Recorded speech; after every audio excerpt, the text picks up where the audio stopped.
welcome to Bleach Revisited. I am Karkur Gold, your host of this series in which we will be reading every single chapter of the Bleach manga, providing critical analysis of the art and narrative, as well as personal response to the chapter itself. We'll also be discussing how the individual chapter connects to the rest of the manga as a whole. As usual, we begin these videos with a reading of the chapter that we are currently discussing for the episode. This is Chapter 123, Pledge My Pride. I don't believe it. To kill me, he sacrificed his own assistant. Bleach, Chapter 123, Pledge My Pride. This is Mayuri Kuratsuchi.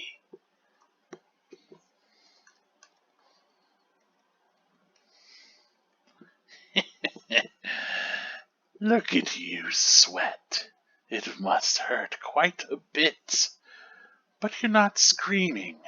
I'm impressed. You must have a high threshold for pain. Is this your first time being cut by a sword? It's my second. Well, now you have a wealth of experience. But...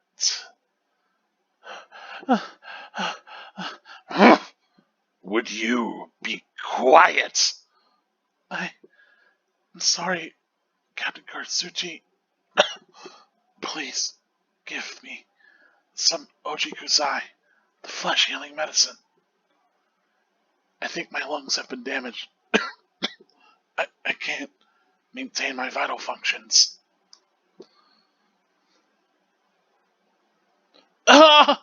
What? Who do you think you're talking to? Well, do you think your body would break that easily? Stop! What are you doing?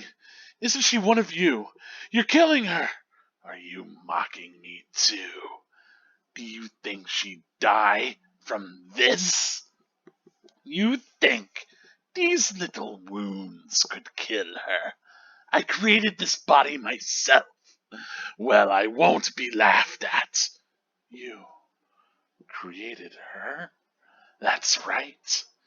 Do you want to know her name? It's Nimu Kuratsuchi. She's the result of my experiments with Gigai and Gikan. A Gigai is a temporary body. Gikan is a substitute soul pill. She is my daughter. Please don't bore me with your righteous indignation. How a father treats his own daughter is none of your business. Stop! I can't move. Oh, did you just realize that? Not too quick, are you? Immobilizing the victim. That's what Ashisogi Jizo does. It's some kind of paralyzing poison. Please, it's nothing so vulgar. You see, it selectively blocks only the neural impulses involved in movement. It synthesizes a very complex drug. It's not normal paralysis. You only lose the ability to move. In other words, you'll feel every bit of the pain. Here, and here, and here. Well, compared to a woman's screams, a man's lack charm. I can't stand to hear them. Nimu, get up. You're going to finish him. Oh, that's right. I cut you with Ashisogi Jizo too. Blast! You worthless maggot! Stop. What? I told you to stop. Haven't you had enough? Are you that big a fool? You feel pity for a woman even though she's your enemy? Is that the honor that you Quincy's take such pride in. What? It must really mean something to you, because you all speak of it before you die. What are you talking about? I told you. I've completed my research on Quincy's. I've studied your kind thoroughly. I applied all manner of stimuli to their bodies and minds and observed their responses. I drilled holes in their skulls while they were still alive. I made them burn their own children. I vivisected them and crushed them. I studied them until they were nothing but pulp. And every single one of them said at some point that on their honor as Quincy's they couldn't do such and such. On their honor as Quincy's they would stop me. You're all so annoying. One stab from this will make all words of resistance meaningless. You dirty. Now calm down. This is where I tell you about my hardship. It really was difficult work. When I became Chief of Research and Development, Quincy's were already a rare species. Soul Reapers were monitoring the few that were left. So I had to persuade the Soul Reapers assigned to them to delay their rescue. Then I turned the Quincy souls that they brought back into research subjects. Do you have any idea how hard it was to arrange this?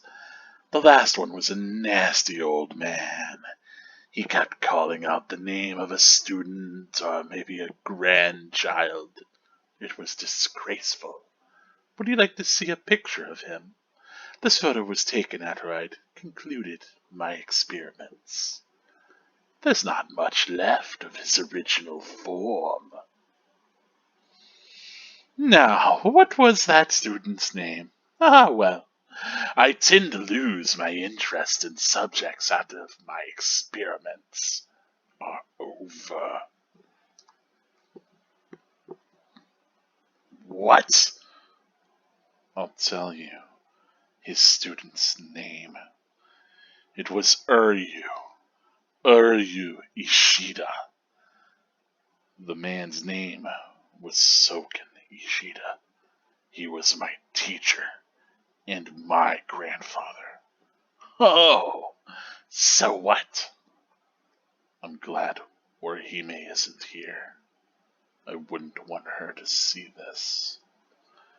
On my honor as a Quincy, I'm going to kill you. To be continued in Volume 15. That is it for this chapter, Chapter 123.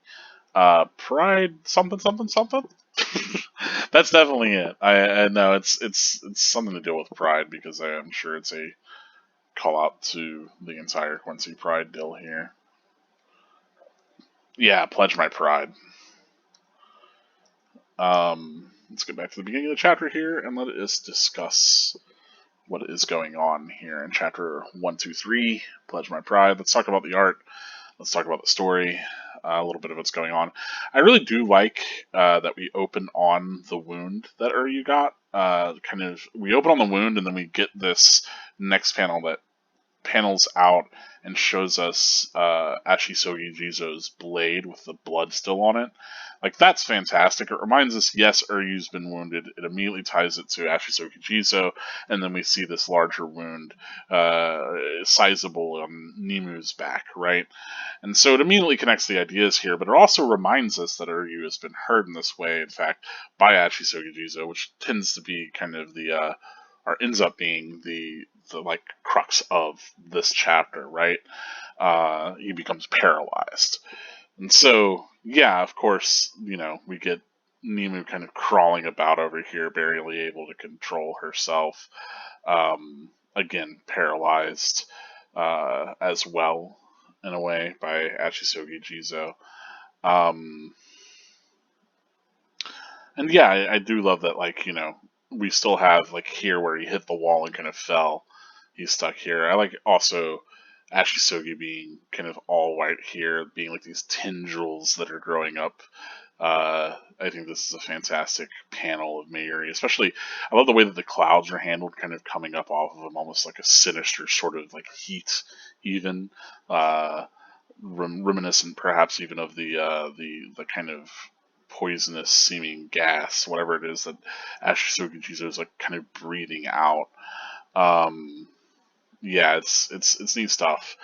I always remember, I think in the anime, they make it really seem like it's got this like poison gas that it's spitting out constantly, whereas in the manga, it's clear like, oh well, this poison, it's because I slashed you with this sword, right? Which I think the anime makes it clear that it's the slash as well, but that breathing in the toxin seems like more of a thing earlier on, if not just in general.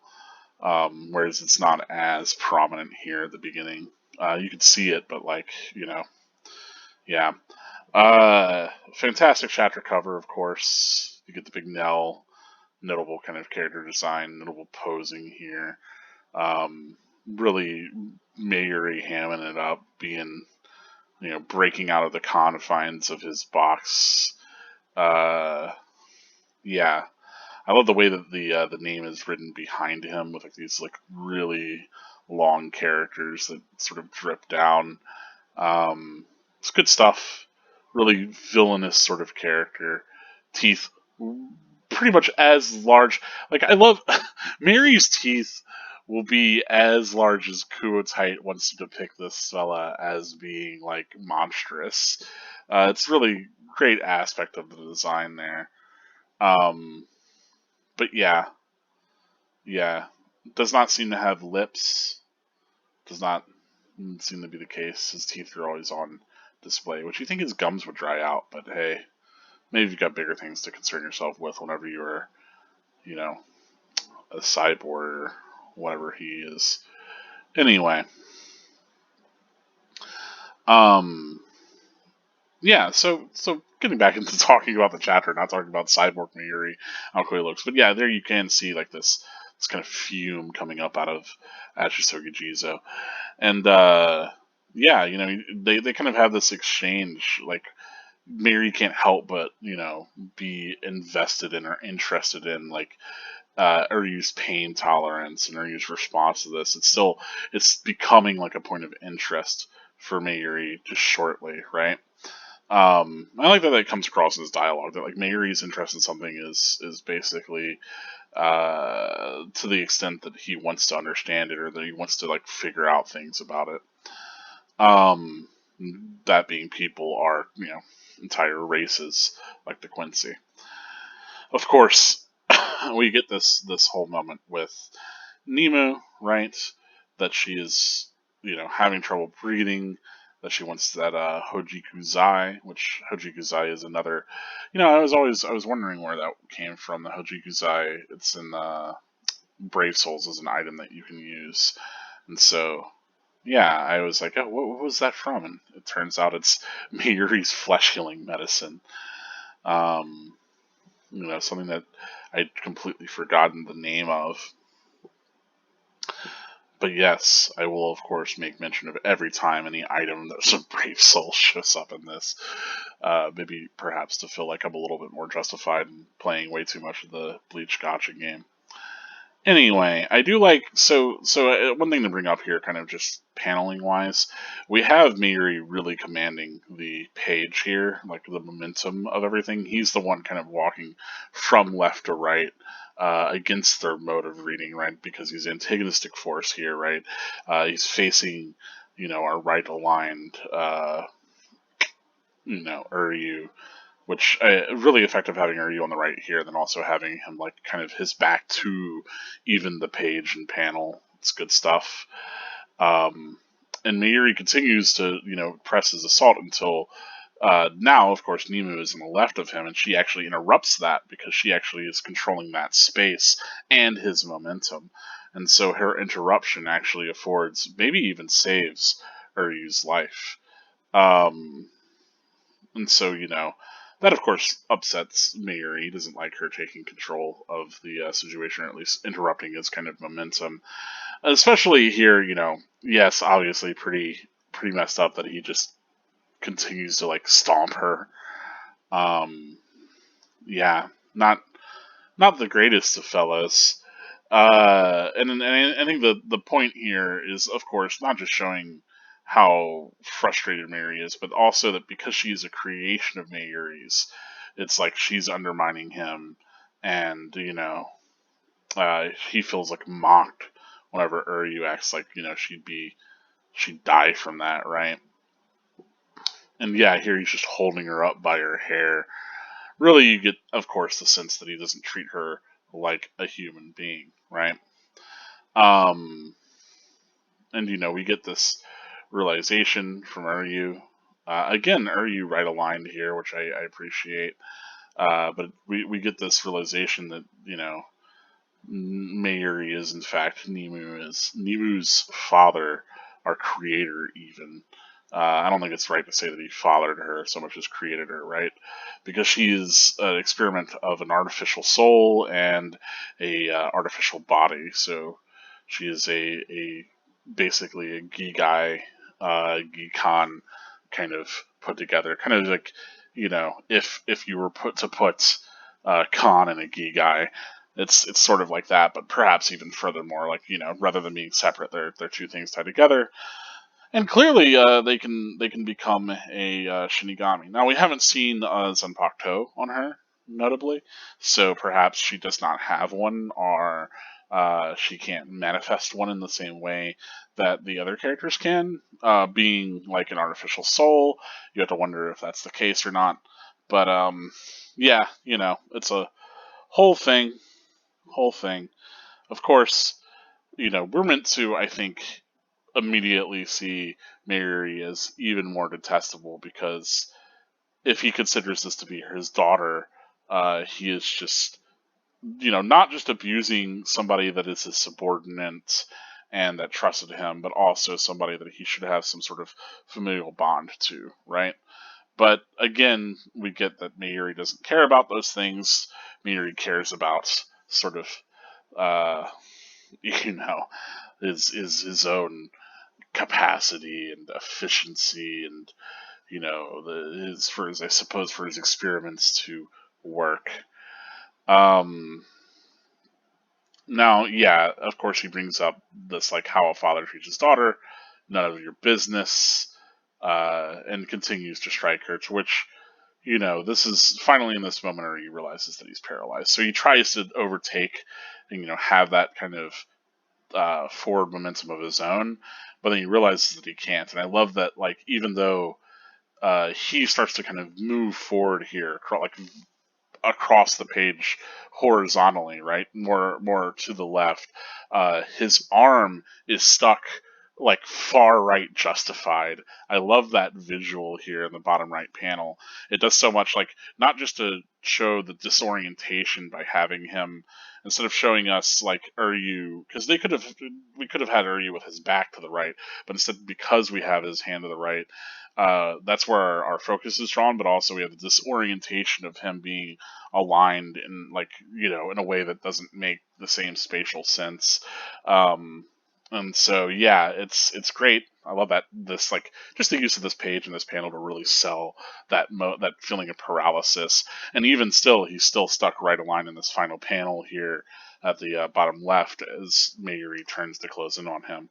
And you'll see that, like, constantly he's like stuck in the kind of right position as Mayuri is able to close in on him and threaten him.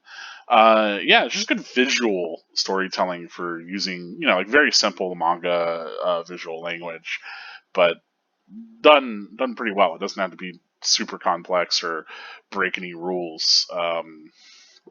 It's good stuff. Of course, here we get yet another, and if you think of the, again, we were talking about this before, but the idea of the release state of your weapon, the Shikai, certainly being like a manifestation of some aspect of the self. The idea of Mayuri having this weapon that's seems to be, it has this poison or this paralysis, but it's actually a chemical that, it's, or whatever it's doing, is meant to just paralyze but not inhibit pain. And so perhaps, again, thinking about it being a reflection of Mayuri, it's how he indulges in, inflicting pain upon others. His sadism is on display, and he has a weapon that matches a sadist like himself. And here, yeah, again, Uryu was trying to make Mayuri stop, and he does make Mayuri stop, notably, but he's not able to actually command the presence of the page, and so Mayuri is able to move from left to right and even penetrate through the right and through Uryu, and cause quite a bit of damage, stabbing him in the arm, right? Of course, absolutely horrendous, like, just monstrous line here about, compared to a woman screams, a man's lacks charm. Grotesque. You get the sense that, yeah, Mayuri is not just a sadist, but also perhaps a torture pervert. Um, Wonderful, you know, like, if we didn't already get a sense of some sort of misogyny from him, you certainly get it, here, right? That there's some sort of perverse pleasure in hurting women that he has. And so again, pretty much every way that Mayuri can be presented as a detestable character, and this is somebody that's in charge of research and development. Like, this is somebody that is leading the way for this militaristic society. And again, I mentioned this before, but it's immediately evocative of historical figures that held very similar positions. Um, yeah, so I think it's intentional to kind of show, like, how terrible a person you can have really at the heart of a lot of these things, or in control, because that sort of power, those sort of positions, are ones that people like that are drawn to. Somebody who doesn't want to take advantage of their power, somebody who doesn't want to take advantage of that position, somebody who is just relaxed and doesn't really want to affect others in that way, is less likely to seek out a position like that, right? Um, it's one of the things that I talked about with Bleach before, where I feel like Ichigo is very relatable because he's always making decisions and acting on these very personal sort of relationships that he has, and that his desires ultimately to protect his family, to protect the people that he cares about, are very human desires, very relatable desires, compared to those of contemporary shonen protagonists, in Ichigo, not Ichigo, in what Luffy and what Naruto, right? To become the basically to find the One Piece, be the Pirate King, um, or alternatively in Naruto's case, to be the Hokage, right? The basically the Ninja King. So, like, being the best at something. That's really, I don't know, like while that is certainly a shonen protagonist goal, like, and again, I've mentioned this on the show before, the idea of wanting to become the president or the king, or the number one ruler of a country, is typically not what the average person uh, has aspirations for. And in a lot of ways, aspirations for that kind of power and to be in that sort of position, you have to be somebody that, either one, feel like naively feels like they could enact some sort of, like, meaningful change, or two, just wants to take advantage of that position. And I'm not going to say that everybody that's in a political position or a position of power is a terrible person and probably has questionable, like, motivations, but there sure are a lot of them. It does happen quite a bit, doesn't it? You know, and I think the idea is that, it also happens that as people gain more power, they naturally realize that they can take advantage of that power more. So, sometimes it's not even that, like, it's like, oh, I'm going to get this position so I can manipulate and abuse it. It's, hey, oh, with this position that I found that I've had that I've worked towards, I can be, as corrupt as I want to be. And certainly Mayuri is enjoying the sort of affordances of his station, even though, again, we see whenever we're actually interacting with him, personally, he's an absolutely vile kind of character. I do wish, like, a little bit that we had seen, because we do get to see a little bit of research and developments, like things that they have made that have, ostensibly benefited, aren't bad. I mean, obviously, the Mod Souls was a whole project that was shut down, and that was pretty questionable ethics on that one. Which, again, harkening back to that, with Mod Souls being shut down, Mayuri's definitely doing some things that are quasi legal. You're not supposed to be making Mod Souls, but here he is creating Nemo. So clearly, she works a little bit different than the modified souls that they discontinued, right? Whew. So yeah, but no, it would have been nice to have seen perhaps a few more of the things. You could even work that into Hanataro's fourth division healing stuff. Assumably, a lot of the materials that he uses to heal are the same ones that perhaps were developed by research and development. But things like Gigai, things like, biting obviously Mod Souls. But if we would have seen like the benefits of these things kind of in a larger societal sort of sense, you might get the sense that perhaps the Fourth Division, because they create these things that help people out, maybe they are, or not Fourth Division, but the 12th Division, because they create all these things that ostensibly help out Soul Society.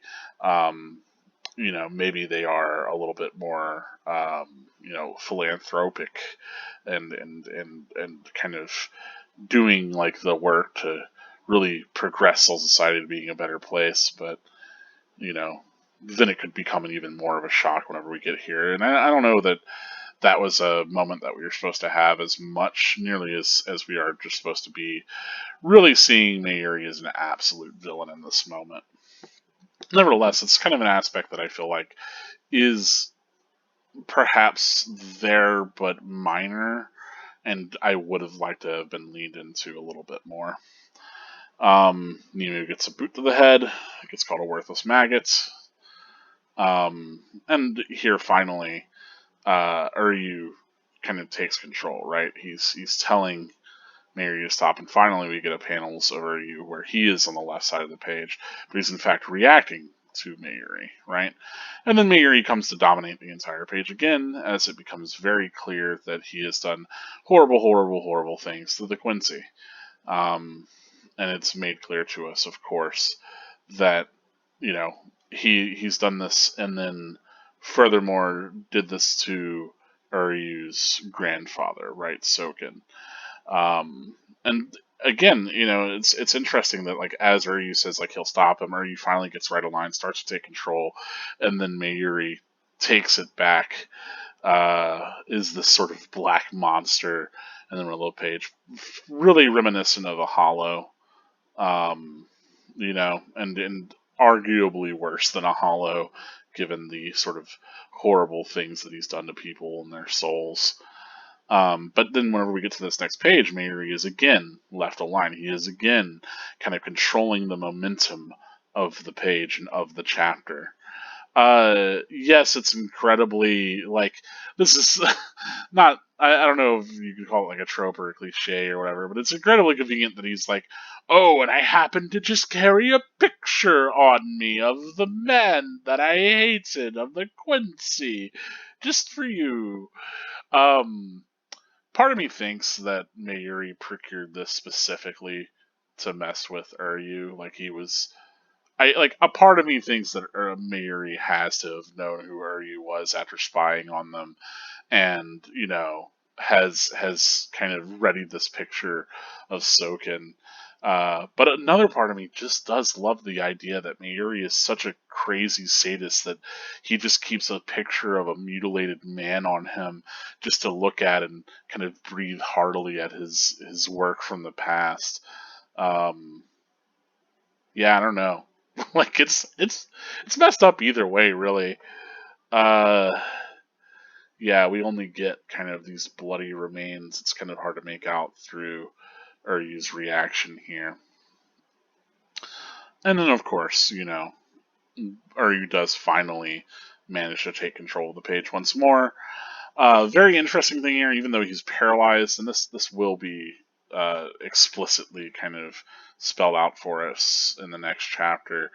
But one thing that we can actually pull up, like to realize here, is that Uryu has this like very distinct sort of energy around him that's connecting to his various limbs, and so it's clear that he's using his reishi to kind of lift himself up and move himself. So even though he might be paralyzed, he can still essentially use these threads of reishi, of spiritual power, like particles, to move his body, like puppeteering himself, which is pretty cool. I like that we get the visual for that here in this chapter, and it's not made explicit, so you're like left to be like, oh man, that's really cool. He gets up even though he should be paralyzed. At least that's how I feel. I'm sure some people are like, wait, what, was he supposed to be paralyzed? Is he just able to fight that off because he's such a badass?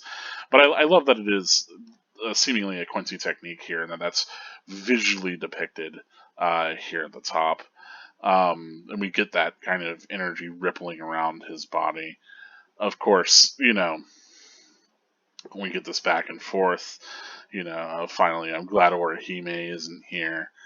And finally, of course, Uryu dominates the page defiantly as he decides that he is going to kill Mayuri, right? And Mayuri still stands, pretty well in his way. Just because Uryu is up, he is not, in control of the situation. Right now, they can finally meet as equals in battle. So yeah, pretty cool end of the volume. We don't have any extra bonus or omake at the end of this volume, so that's it for volume 15. But I do want to kind of talk about the volume as a whole.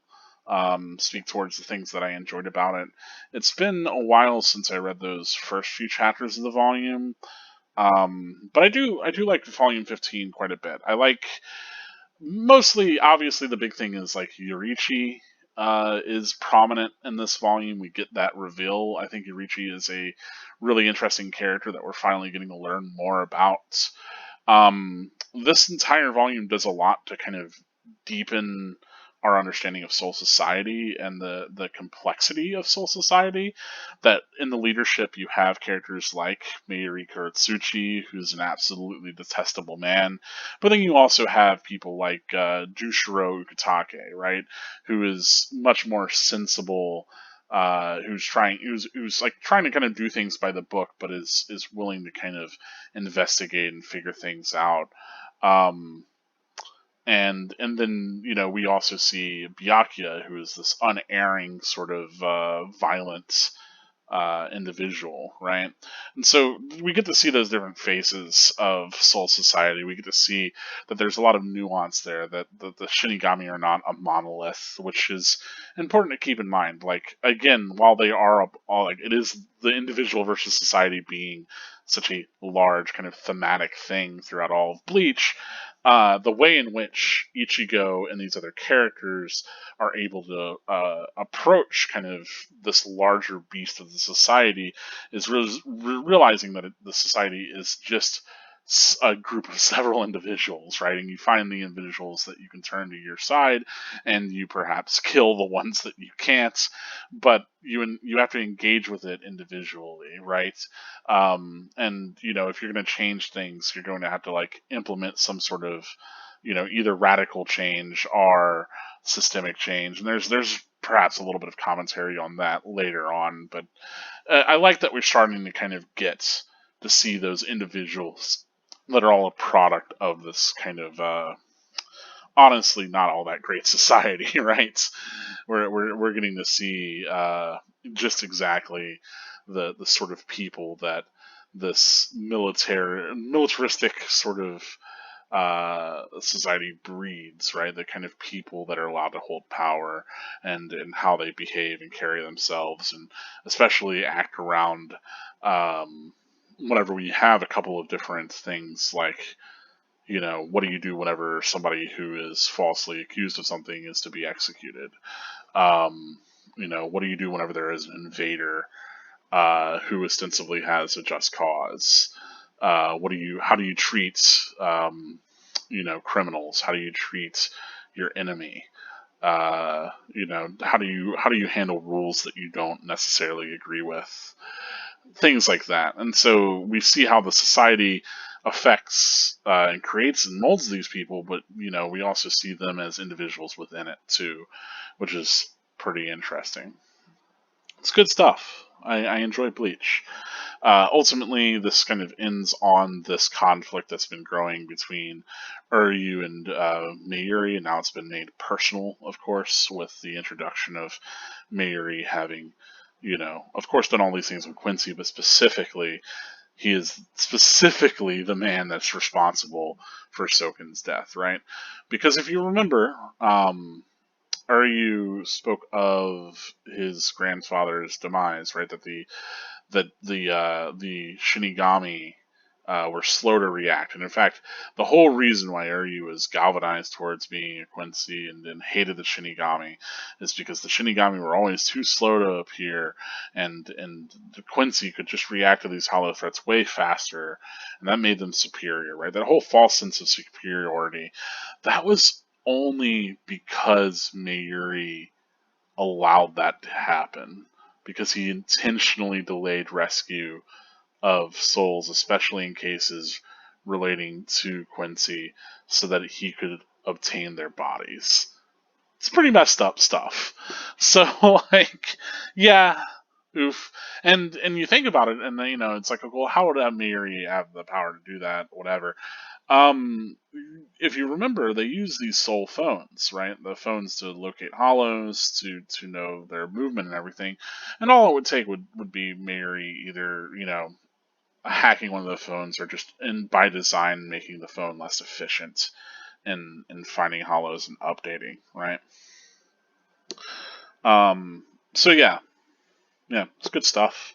And in fact, I'm pretty sure Ruki, even whenever her phone is acting up around the time that there is that Quincy invasion, what am I saying?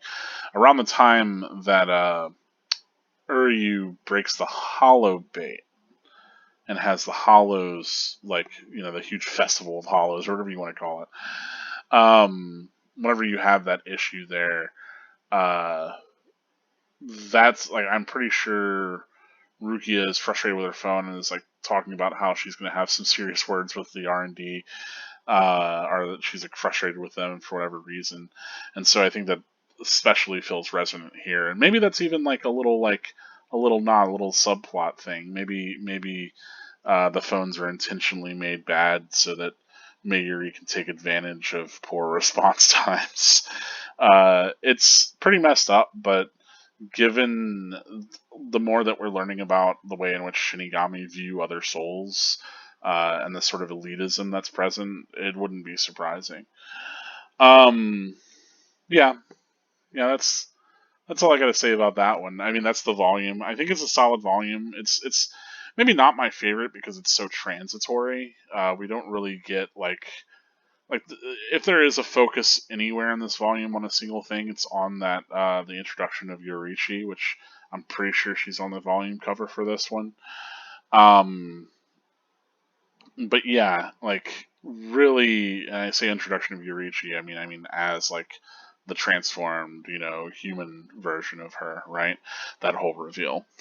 Um, because otherwise, this chapter kind of finally sees Ichigo and Rukia kind of connect, and I certainly reconnect. It sees that initial kind of scrape between Byakuya and everybody on the bridge. It follows into this big battle with Mayuri, but the fight proper seems like we're going to get it in volume 15, right? So yeah, I don't know. mixed volume for me. Like, I wish there was a little bit more uh, core to its identity. I wish maybe Yurichi had a little bit more to do in this volume. Um, but nevertheless, it's cool stuff. I enjoy it. I mean, Soul Society's good arc.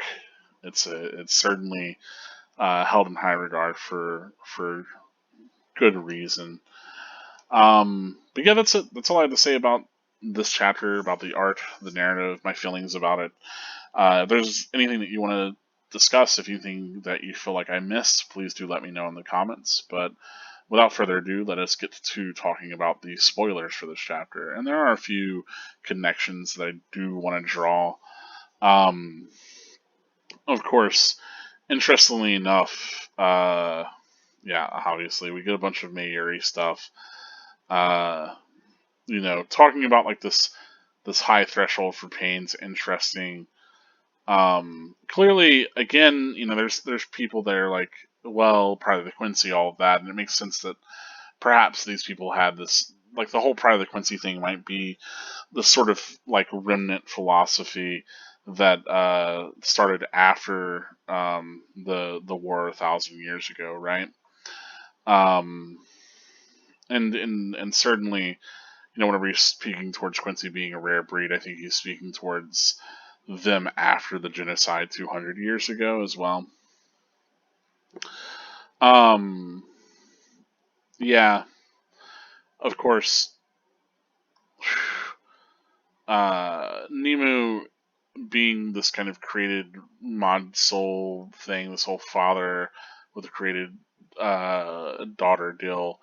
Um, Certainly, I think Ururu is the same sort of case, but for um, Kisuke. I'm almost positive Ururu is basically Kisuke's version of Nemo. Clearly, Kisuke treats Ururu a little bit better. But you see this constantly, and we've talked about this before. Again, the idea of like these men that kind of create daughter figures, or a female, or feminine sort of character that they ostensibly are the caretaker of, and have some sort of paternal relationship with. You see it with Stark. You see it again, sort of in Shunsui and how he creates another spirit. You see it, of course, in Kenpachi with Ichiru. I'm pretty sure this happens a few other times. In Can't Figure Your Own World, Tokinata, the antagonist of that, has Hikone. And, they're basically this created soul that Tokinata had made. So, yeah, it's a kind of recurring thing in Bleach. And certainly, I think, like I wonder what Kubo's trying to get at with that. I can only speculate because it plays out in a bunch of different ways, right? But the idea of like this kind of powerful male entity creating a kind of a female that's like tied to them in some way, shape, or form. And then, obviously they get treated in different ways in these different relationships. So I don't know. Like I feel like a bit of it, of course, is just to explore relationships and the bond of kind of parentage in a way, because it would be, I don't know, perhaps strange to be like, okay, all these characters are actual fathers, so we can just have them like essentially be dads. But Bleach has way more dads than you thought. um, yeah, yeah, it's a whole thing. So, of course, Mayuri abuses Nimu because he doesn't see her as a person. And part of why he doesn't see her as a person is because she's a mod soul, because he created her. Because, and I doubt Mayuri, he doesn't, I don't know if he really sees other people as people, or sees even people of, like, worth to, like, respect. Certainly not to blow them up, right? So, yeah. Of course, I love how like the response would be like, "Hey, maybe you shouldn't hurt somebody," and he just calls that like a righteous indignation, right? Uh, he just sees anybody who has trouble with him as just like being really on their moral high horse. It's like, no, dude, you're kind of messed up. But hey, no sense of ethics over here in the 12th. Who knew? Started with Kisuke. All you needed, like, Kisuke was up to no good himself. It's just that Kisuke, I think, is more charismatic, and not to say Mayuri's not charismatic. I think Kisuke is better at hiding how questionable his methods are. But I mean, I'll never forget he killed Ichigo, made him into a hollow, just so that he could essentially cultivate a god kid. So, yeah. Um, of course, interestingly enough, the idea that Ashisoka Jizo selectively blocks these neural impulses and synthesizes a complex drug. The idea that it's not like it just does, like, oh, it just creates this specific thing, but no, that it itself synthesizes this drug. And it selectively blocks, gives Ashi Sogijizo like this sense of agency, which will speak towards its like sort of modular creation of a solution problem later. Words, um, yeah, of course, you know, Mary sure do like doing a stab. uh, I'm trying to think. Interestingly, he calls her a maggot. We know that he was in the maggot's nest. We know that ultimately his Bankai is like caterpillar-esque, uh, larval in a way. So, as an insult, it's interesting to consider how that might relate. Um, yeah. I'm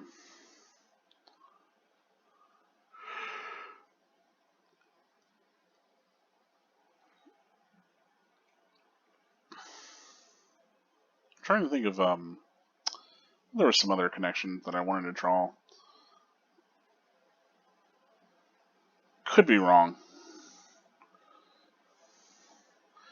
Again, still not sure if I want to make a heads or tails of the him just having this picture of Soken. Of course, the whole Quincy technique of carrying yourself on these threads is what this ends up being. Like, it's reused later in Thousand Year Blood War, and it's interesting that like it is something that we see here. I think certainly whenever Kubo was writing some of the beginning of Thousand Year Blood War, he just kind of returned to all the other chapters featuring Quincy and thought like, okay, what can I make use of? Um, so it's cool that we do get to see all of that later. Yeah. Um, I'm trying to think if there's anything else that I wanted to say. I thought there was something else, but maybe it's just slipping me right now.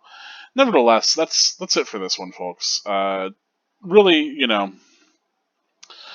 obviously, I think the idea of kind of Mayuri showing up and completely taking control of the situation is one that gets revisited consistently.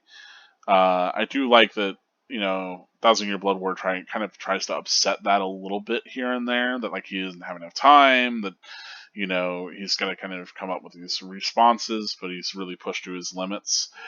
But yeah, I do think it's interesting that in this fight, and especially later with Cezale, it's like Mayuri shows up and then everybody has to just kind of stand around while Mayuri talks and is cool and solves the problem.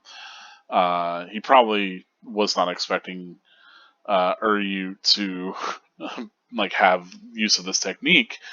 Otherwise, he probably would have killed him instead of just torturing him and sort of enjoying it for what it was worth for a moment. Yeah, yeah, yeah. That's all that's there. Uh, oof.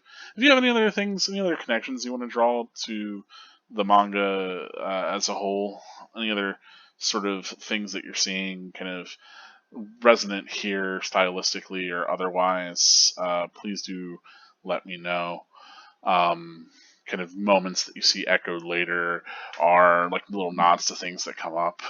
I'm always curious if there's some stuff that's kind of missed my survey, because I don't have forever to kind of look at every single one of these panels. This is sort of done in one take, things that I can notice, right?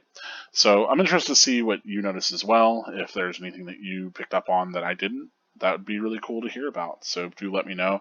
As always, if you want to talk about something that contains a spoiler for any chapter after this one in the manga, just go ahead and do that. I will say one spoiler thing for one of the movies, actually, which I think is really cool, is and perhaps this isn't so much relevant to this chapter, but just thinking about the idea of Mayuri showing up and kind of having control of a situation, or this otherness. It's in, I think, the like Fade to Black movie, um, the one where everyone loses their memories. Mayuri doesn't, because he has a backup brain, and I always thought that was great. That's more like in the vein of Mayuri's replaced all of his organs, but love that sort of thing. Nevertheless, yeah, let me know if you see anything yourself. Just make sure to mark your comment as spoilers. Maybe bury them further down the comments so that someone has to click read more, that sort of thing. But I really do appreciate you watching this one. Congrats on getting to the end. Go ahead to give the video a like if you have not already. Just to let me know, hey, you got to the end here. You liked enough to at least listen to this much of me prattle on about a comic that is made ostensibly for teenagers. It's good stuff, though. Like this art. I ain't talking up about like the line quality and how much I enjoy these expressions, but oof, Kubo's knocking it out the park. Yeah, that's all I got for now. As always, if you want to support this channel further, go ahead, share the video, give it a subscribe, all that good stuff. I've got that Patreon set up. You can find the link in the description. You can always support on Patreon for as little as $1 a month, and doing so will get your name here at the end of the credits, as well as a special thank you from me. As said, those of you that are supporting me, thank you very much. It does mean quite a bit to me. That's it for this one. As always, I am Carker Gold, reminding you that spirits are forever with you. Stay gold.